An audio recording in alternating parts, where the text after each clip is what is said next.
Without profile जाने हम सही तरीके से डिसीजन भी नहीं ले सकते और सही तरीके से हम आगे काम को बढ़ा भी नहीं सकते। मतलब पहला काम क्या करना है, हमको कंपनी के बारे में डिटेल्स में जानकारी लेनी है। सेकंड काम हमको ये करना है कि कंपनी का प्रोफाइल होने के बाद में इस कंपनी के अंदर किस प्रकार के प्रोडक्ट्स है, किस क्वालिटी के प्रोडक्ट्स है, इनकी विशेषताएं क्या है, क्या वास्तविकता में आम जनता इनको यूटिलाइज कर पाएगी या केवल पर्टिकुलर लोगों के लिए ये डिजाइन किया गया है। ये सारी चीजें हम प्रोडक्ट सेशन में देखेंगे, तो ये भी आपको जानना बेहद जरूरी है।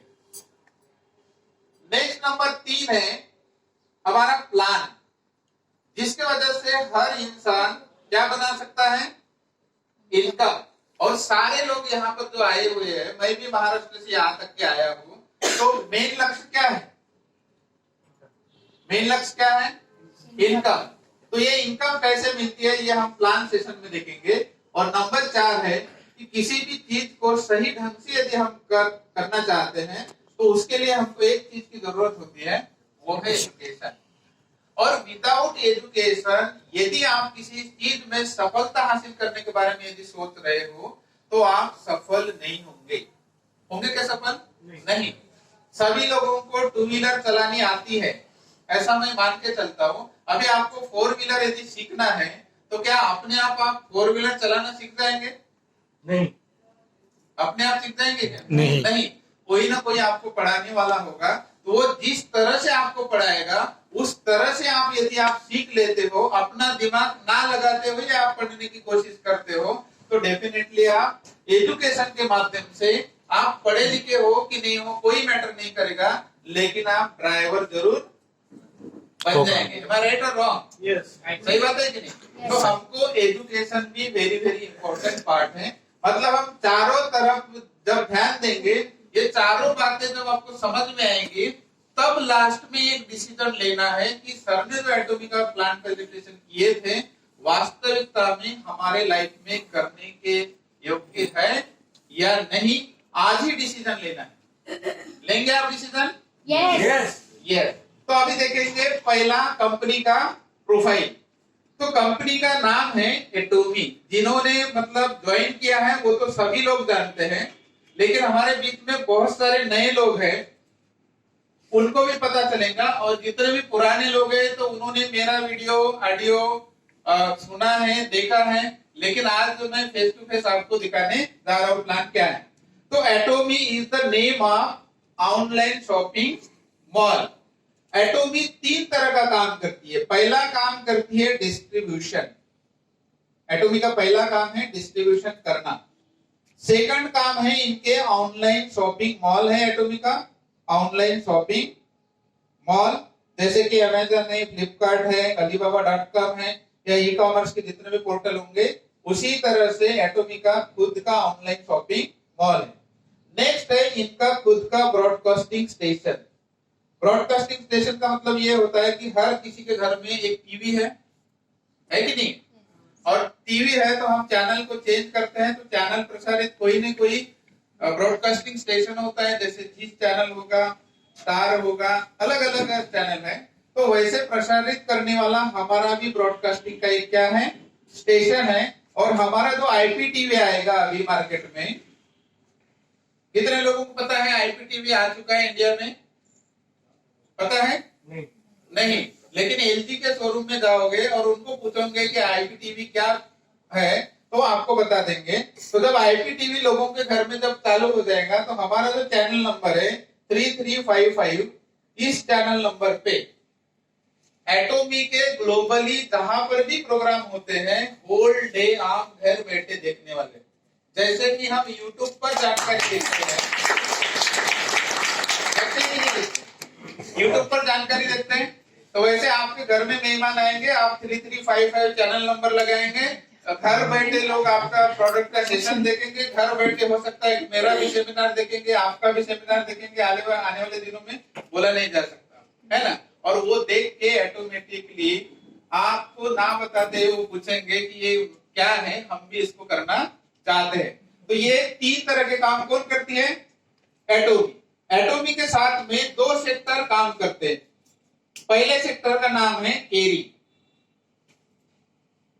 केरी means Korean atomic energy research institute, और ये गवर्नमेंट ऑफ कोरिया का ऑर्गेनाइजेशन है, गवर्नमेंट ऑफ कोरिया। और ये गवर्नमेंट ऑफ कोरिया का ऑर्गेनाइजेशन है। इसकी जो स्थापना है 3 फरवरी 1959 से हुई है। आज इसको 60 साल ग्लोबली कंप्लीट हो चुके हैं। मतलब 60 साल से केरी जो ऑर्गेनाइजेशन है कोरिया में काम कर रहा है और आगे भी करते रहेगा। जैसे कि इंडिया में इसरो काम करता है, बार्क काम करता है, या जितने भी इंडियन गवर्नमेंट के अंतर्गत रिसर्च इंस्टीट्यूट है जो काम करती है, उसी प्रकार कोरियन गवर्नमेंट के अंतर्गत केरी नाम की जो ऑर्गेनाइजेशन है ये 1959 से काम करती है। अभी देखेंगे ये क्या क्या करती है। पहला काम तो इनका है रिसर्च एंड डेवलपमेंट करना। मतलब रिसर्च एंड डेवलपमेंट के सेक्टर में कोरिया का जो केरी है ये पूरे वर्ल्ड में नंबर 2 पर आता है। रिसर्च एंड डेवलपमेंट नंबर 1 पर आता है नासा। अभी नंबर 1 और नंबर 2 में ज्यादा डिफरेंस होता है क्या? नंबर 1 और नंबर 2 में ज्यादा डिफरेंस होता है? नहीं होता। तो we are number 2 in the world in research and development. पूरे दुनिया में नंबर 2 पर है। इनकी खुद की 11 लेबोरेटरीज है ग्लोबली। लेबोरेटरी, इन 11 लेबोरेटरीज में 4000 प्लस साइंटिस्ट अभी काम कर रहे हैं। 4000 प्लस, और 1500 प्लस जो है पीएचडी है जो इनको हेल्प करने के लिए हमेशा काम करते रहते हैं। अभी तक के 1959 से लेके अभी तक के इन्होंने 20,000 प्लस फार्मूले फाइंड आउट किए। मतलब इतने फार्मूले फाइंड आउट करने वाली वर्ल्ड में कोई भी अभी तक के ऑर्गेनाइजेशन नहीं है जितना कि केरी ने फाइंड आउट किया है। ये 20,000 फार्मूलों में से 140 जो फार्मूले हैं इनकी ये पेटेंटेड है। अभी 140 फार्मूले पेटेंटेड होना ग्लोबली छोटी मोटी बात है? नहीं, छोटी मोटी बात है है कि नहीं? अपने देश में कोई भी फार्मूला निकाल सकता है, लेकिन पूरे ग्लोबली 140 फार्मूले निकालना ये बहुत बड़ी बात है। आज तक के किसी भी सिस्टम के पास में इतना अवेलेबल नहीं है। नेक्स्ट बात यह है कि इनका ब्रांडेड प्रोडक्ट है गवर्नमेंट का जिसका नाम है हिमोहिम। कितने लोगों ने सुना है हिमोहिम? बहुत सारे लोगों ने सुना है, बराबर। तो ये जो प्रोडक्ट है ये प्रोडक्ट किसने रिसर्च किया है? केरी ने किया है। मतलब वो प्रोडक्ट किसका हो गया? एटॉमी का है, लेकिन पहले प्रोडक्ट किसका है? वो गवर्नमेंट का है। तो गवर्नमेंट ने हिमोहिम का रिसर्च किया है और ये रिसर्च करने के लिए इनको 8 साल लगे हैं। कितने साल?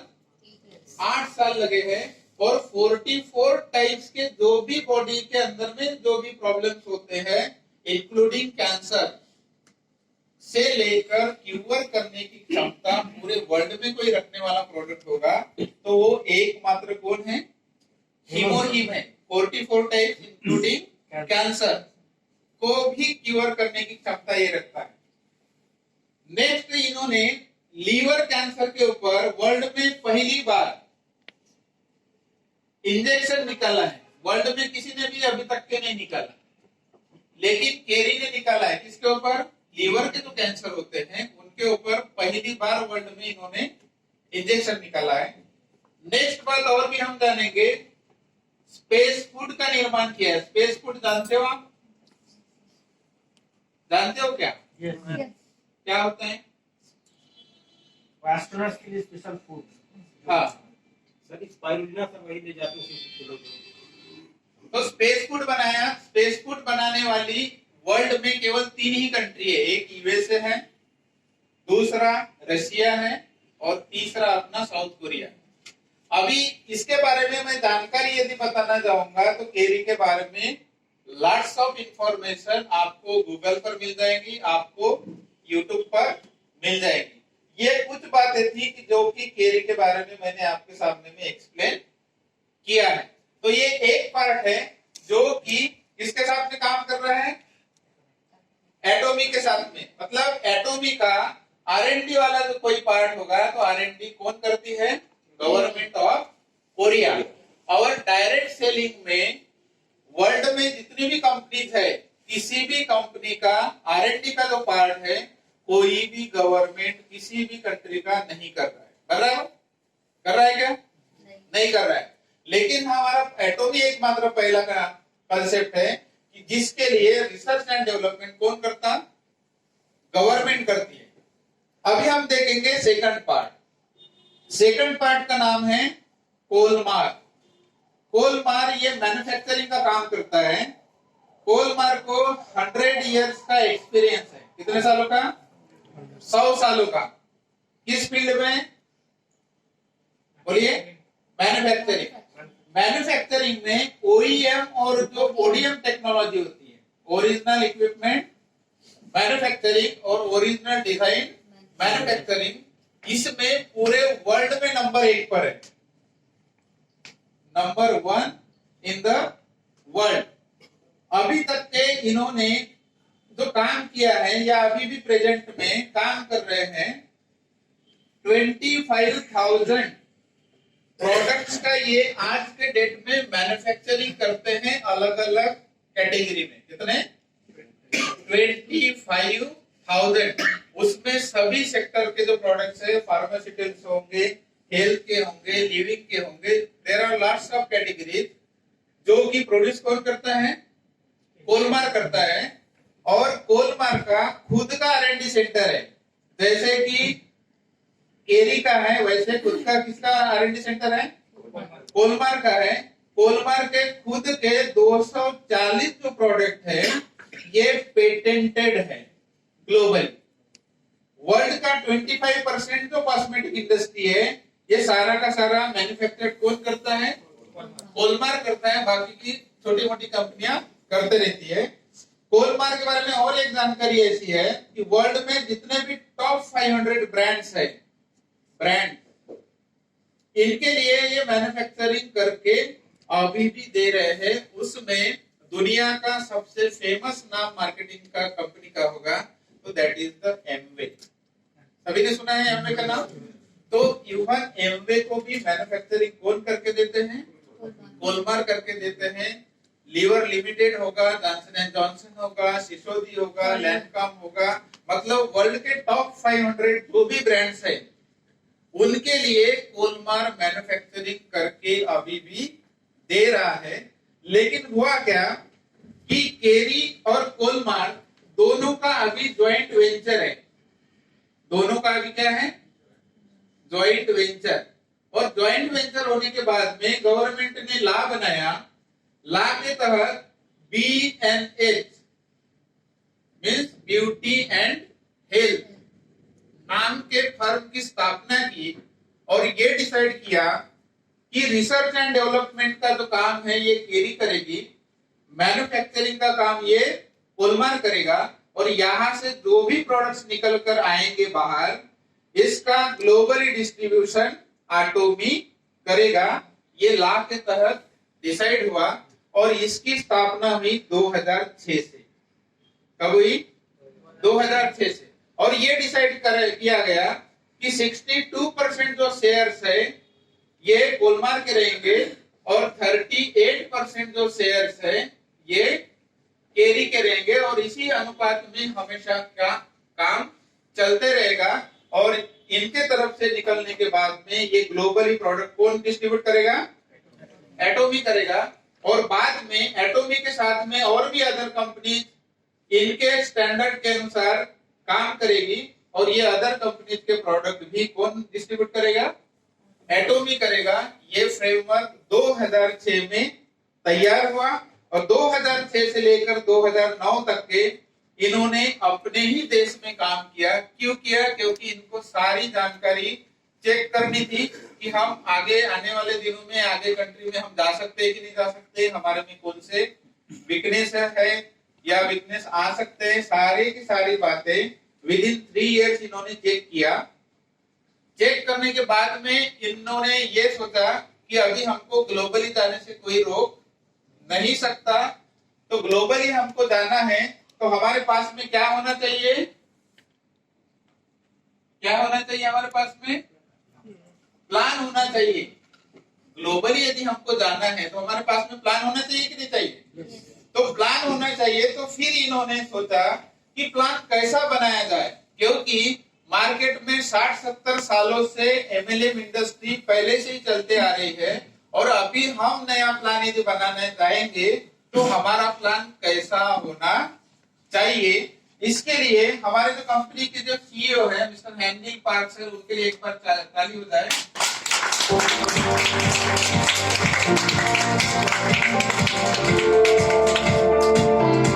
हमारे कंपनी के सीईओ है मिस्टर हेनरी पार्क सर। इन्होंने ये प्लान बनाने के पहले 250 बुक्स रीड की है। कितनी? 250। और किसके ऊपर? टोटली डायरेक्ट सेलिंग के ऊपर। वर्ल्ड की जितनी भी नामी गामी कंपनियां हैं, वर्ल्ड के जितने भी ऑथर्स हैं, जिन्होंने डायरेक्ट सेलिंग के ऊपर में लिखा है कि डायरेक्ट सेलिंग कंसेप्ट कैसा होना चाहिए, जिसके वजह से आम इंसान भी सक्सेसफुल हो सकता है।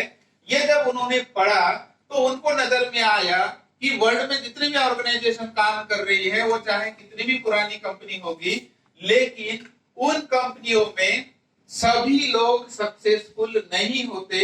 ये वहां पर उनको नजर में आया। मतलब उनको ये दिखाई दिया कि ये जो 1% लोग हैं, यही उन कंपनियों में सक्सेसफुल होते हैं, और बाकी जो 99% जो लोग हैं, ये केवल काम करते रहते हैं। Am I right or wrong? Yes, sir. बराबर है? Yes. तो इनको ये लगा कि भाई जब 1% लोग सक्सेसफुल हो रहे हैं, 90% लोग काम कर रहे हैं, तो क्या 90% लोगों के सपने हैं कि नहीं है? Yes. है कि नहीं है? और काम कौन करता है? 90%। और सक्सेसफुल कितने लोग होते हैं? 1%। 1%। तो एटोमी ने ये सोचा कि भाई हम ऐसा प्लान डिजाइन करेंगे कि यहाँ पर जो भी इंसान आता है, चाहे वो आज आए, कल आए, परसों आए, कभी भी आए, लेकिन यहाँ पर हर व्यक्ति क्या होगा? सक्सेसफुल होगा। ऐसा इन्होंने प्लान डिजाइन किए, और ऐसा प्लान डिजाइन किए, उसका प्लान का नाम है बाइनरी। उस प्लान का नाम क्या है? बाइनरी। तो इन्होंने बाइनरी प्लान डिजाइन किए। 2009 में बाइनरी प्लान का डिजाइन हुआ, और 2009 में इन्होंने 1 साल अपने ही कंट्री में इसको रन किए सिस्टम के साथ। और बाद में इन्होंने सोचे कि भाई हम प्लान को भी चेक कर लिया है, अभी हमको ग्लोबली जाने से कोई रोक नहीं सकता। तो सबसे पहले ये 2010 में यूएसए में एंटर हुई, यूनाइटेड स्टेट्स ऑफ अमेरिका। अभी प्रश्न आया होगा कि भाई इतने सारे कंट्री थी, एटोमी ने यूएसए में ही जाने का क्यों सोचा होगा? ये भी एक प्रश्न है। बराबर है कि नहीं? इतने सारे तो कंट्री है ना, जापान में भी पहले जा सकती थी। तो यूएसए जाने का मकसद ये था कि सभी वर्ल्ड का जो एमएलएम इंडस्ट्री जो शुरू हुआ है, उसकी शुरुआत कहां से हुई है? यूएसए से हुई है। मतलब हम जो भी आज पढ़े लिखे इंसान हैं, एमएलएम के बारे में जो भी जानकारी रखते हैं, सब कहां से सीखे? हमने यूएसए से सीखे हैं। तो एटोमी ने ये सोचा कि इनके कंट्री में जाकर हम इनको सिखाएंगे कि how to become successful in MLM industry, and we will rewrite the history in the world. इसलिए इन्होंने बोला है कि we are going to rewrite history in the world. क्यों बोला? क्योंकि जिन्होंने हमको पढ़ाया, उनको यदि हम उनके घर में जाके पढ़ा सकते हैं, उनके घर में जाके हम सक्सेसफुल बन सकते हैं, तो we are rewriting history in the world. तो 2010 से कहां पर काम कर रही है? यूएसए में काम कर रही है। जब फर्स्ट टाइम यूएसए में एटोमी गई थी, तो वहां 1000 मतलब $1000 के लेडीज लोग कॉस्मेटिक यूज कर रहे थे, और इन्होंने बोला कि भाई हम केवल $92 में पूरा सेट का सेट दे देंगे। अभी मुझे बताइए कि $1000 और ये $92 या $100 भी डॉलर का इन्होंने दिए होंगे, कितना डिफरेंस है? $900 का डिफरेंस है। उस समय इनको लगा था, यूएसए वाले लोगों को, कि भाई ये जो प्रोडक्ट्स है एकदम चीप क्वालिटी के प्रोडक्ट्स होंगे, वी विल नॉट यूज, हम अपने स्किन के ऊपर इसका इस्तेमाल नहीं करेंगे। लेकिन कोई भी बिजनेस हो, एकदम खराब से खराब बिजनेस होगा, अच्छे से अच्छा बिजनेस होगा, लेकिन कोई ना कोई यूज करने वाला तो मिलेगा कि नहीं मिलेगा? मिलेगा। मिलेगा। तो एटॉमिक को भी कुछ लोग मिले।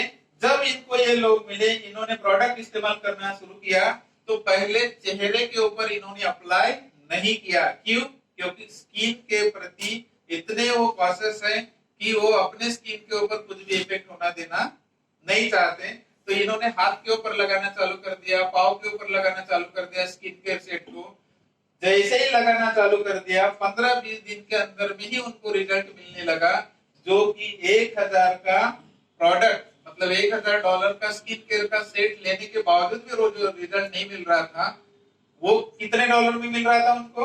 $100 में मिल रहा था। तब ये लोगों को पता चला।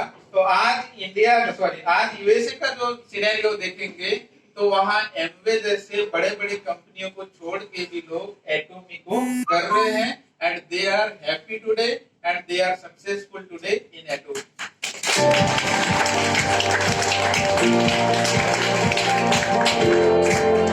उसके बाद में 2011 में जापान गए और उसी साल ये कनाडा गए। आज जापान में नंबर 1 पर है और एम में नंबर 10 पर है।